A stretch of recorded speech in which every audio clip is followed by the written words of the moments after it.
Assalamualaikum warahmatullahi wabarakatuh. Saya Agnesya Ruli Ayu Ramawati, NIM 236.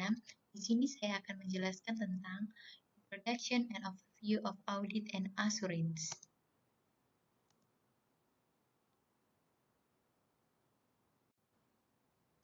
Yang pertama, Auditing and Assurance Define, yaitu suatu keterkaitan di mana praktisi asuransi bertujuan untuk memperoleh bukti yang cukup tepat untuk menyatakan suatu kesimpulan yang dirancang untuk meningkatkan tingkat kepercayaan pengguna yang dimaksud selain pihak yang bertanggung jawab tentang hasil dari pengukuran atau evaluasi yang mendasari terhadap kriteria. Pelaksana asuran dapat berupa, yaitu seorang auditor yang bekerja dalam praktik publik yang memberikan asuransi tentang pengungkapan lingkungan. Ada pengguna yang dituju, yaitu orang-orang yang laporannya disiapkan oleh penyedia jaminan, misalnya pemegang saham. Selanjutnya ada pihak yang bertanggung jawab, yaitu orang atau organisasi yang bertanggung jawab atas penyusunan laporan keuangan. Contohnya adalah perusahaan.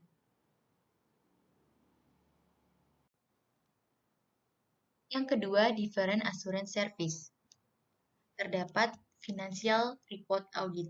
Tujuannya adalah agar auditor menyampaikan pendapat tentang apakah laporan keuangan disiapkan dalam segala hal material sesuai dengan kerangka pelaporan keuangan. Batasan audit berasal dari sifat pelaporan keuangan, sifat prosedur audit, dan perlunya audit dilakukan dalam jangka waktu yang wajar dan dengan biaya yang wajar. Dalam memenuhi perannya, auditor harus independen dan mematuhi standar audit dan jaminan. Selanjutnya, ada compliance audit, yaitu melibatkan pengumpulan bukti untuk memastikan apakah orang atau entitas yang sedang ditinjau telah mengikuti aturan, kebijakan, prosedur, undang-undang, dan peraturan yang harus dipatuhi. Selanjutnya, performance audit, berkaitan dengan perekonomian, efisiensi, dan efektivitas kegiatan organisasi, yang umumnya dilakukan oleh auditor internal organisasi atau outsourcing ke perusahaan audit eksternal. Selanjutnya ada comprehensive audit, yaitu audit komprehensif yang paling sering terjadi di sektor publik, di mana kepatuhan terhadap berbagai peraturan diperiksa ketika menyelesaikan audit laporan keuangan. Audit komprehensif dapat mencakup audit laporan keuangan, audit kepatuhan, dan audit kinerja. Misalnya, auditor dapat melaporkan apakah entitas telah memenuhi target efisiensinya. Selanjutnya, internal audit. Audit internal dilakukan untuk memberikan kepastian tentang berbagai aspek kegiatan suatu organisasi yang fungsi audit internal ditentukan oleh pihak yang bertanggung jawab atas tata kelola dan manajemen dalam organisasi. Selanjutnya ada Corporate Social Responsibility Assurance. CSR ini bersifat sukarela. Pengungkapan CSR mencakup laporan lingkungan, karyawan, dan sosial. Beberapa organisasi memilih agar pengungkapan CSR mereka dijamin oleh penyedia jaminan independen. Yang ketiga, different level of assurance. Terdapat reasonable assurance, yaitu untuk mengumpulkan bukti yang cukup untuk membentuk ekspresi positif dari suatu opini tentang kebenaran dan kewajaran informasi yang dijamin. Yang berarti bahwa auditor telah melakukan pekerjaan yang memadai untuk melaporkan dengan kepastian yang wajar bahwa informasi yang diyakinkan atau tidak dapat diandalkan. Selanjutnya ada limited assurance. Limited assurance untuk mengumpulkan bukti yang cukup untuk membentuk pernyataan pendapat negatif tentang keandalan informasi yang dijamin. Yang ketiga ada no assurance, yaitu penyedia jaminan dapat melakukan layanan lain untuk klien yang tidak diberikan jaminan. Dalam keadaan seperti itu, penyedia jaminan harus memastikan ketika melaporkan temuannya bahwa mereka menjelaskan mereka hanya melaporkan fakta temuan mereka dan tidak memberikan jaminan. Yang keempat, different audit opinion. Terdapat dua jenis pendapat audit. Yang pertama, laporan yang tidak dimodifikasi. Jenis opini ini diperoleh ketika auditor yakin bahwa laporan keuangan adalah benar dan adil, menyajikan secara wajar posisi keuangan perusahaan, dan informasi yang diberikan sesuai dengan standar akuntansi. Sedangkan laporan dimodifikasi, yaitu laporan audit yang dapat dimodifikasi dengan opini yang memenuhi syarat. Opini yang memenuhi syarat dikeluarkan ketika auditor percaya bahwa efek dari sebuah hal yang dijelaskan dalam laporan audit, laporan keuangan, dapat diandalkan oleh pembaca.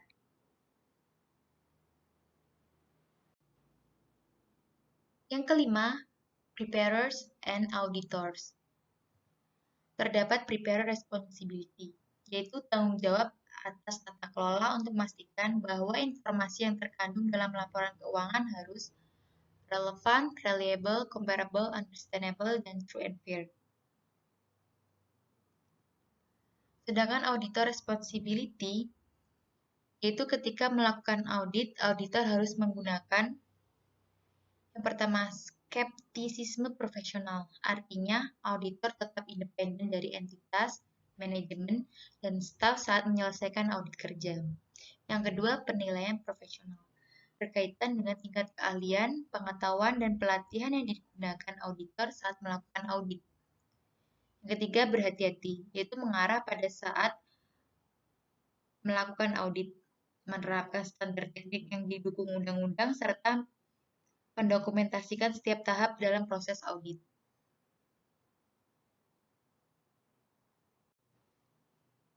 Yang keenam, ada demand for audit and assurance service. Terdapat financial report user, investor, umumnya membaca laporan keuangan untuk menentukan apakah mereka harus berinvestasi atau membeli, menahan atau menjual saham dalam perusahaan. Pemasok dapat membaca laporan keuangan untuk menentukan apakah entitas dapat membayar mereka untuk barang yang dipasok. Pelanggan menentukan apakah entitas kemungkinan akan tetap bertahan jika pelanggan mengandalkan entitas untuk bisnis mereka. Pemberi pinjaman menentukan apakah entitas dapat membayar bunga dan pokok pinjaman. Karyawan menentukan apakah entitas dapat membayar upah atau gaji mereka.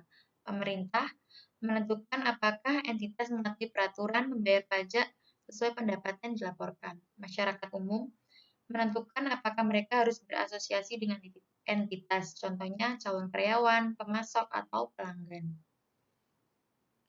Selanjutnya ada sources of demand for audit and assurance service. Remoteness, yaitu keterpencilan. Selanjutnya ada kompleksitas. Competing insentif bersaing. Reliability, yaitu keandalan. Yang kedelapan ada audit expectation gap, yaitu kesenjangan ekspektasi audit terjadi ketika adanya perbedaan antara harapan penyedia jaminan dan pengguna laporan keuangan. Kesenjangan terjadi ketika keyakinan pengguna tidak sejalan dengan apa yang benar-benar dilakukan oleh auditor. Secara khusus, kesenjangan disebabkan oleh ekspektasi pengguna yang tidak realistis, seperti auditor memberikan jaminan lengkap, auditor menjamin kelangsungan masa depan entitas, auditor pasti akan menemukan penipuan, auditor telah memberikan semua transaksi.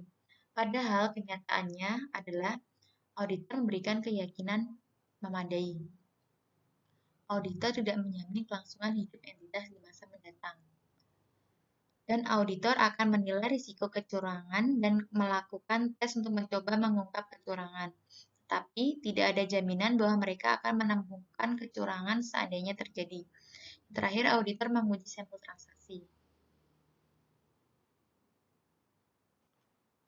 Selanjutnya, ada bagaimana cara mengatasi kesenjangan ekspektasi audit.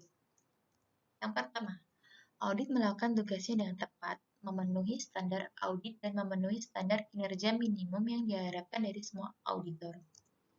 Kedua, tinjauan sejawat audit untuk memastikan bahwa standar audit telah diterapkan dengan benar.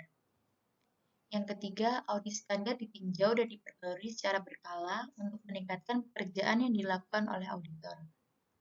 Yang keempat, pendidikan publik.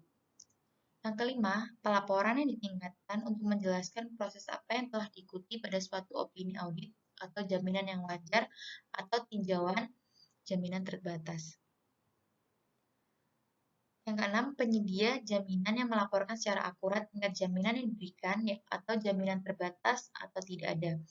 Format laporan audit yang baru diharapkan dapat mengurangi kesenjangan ekspektasi.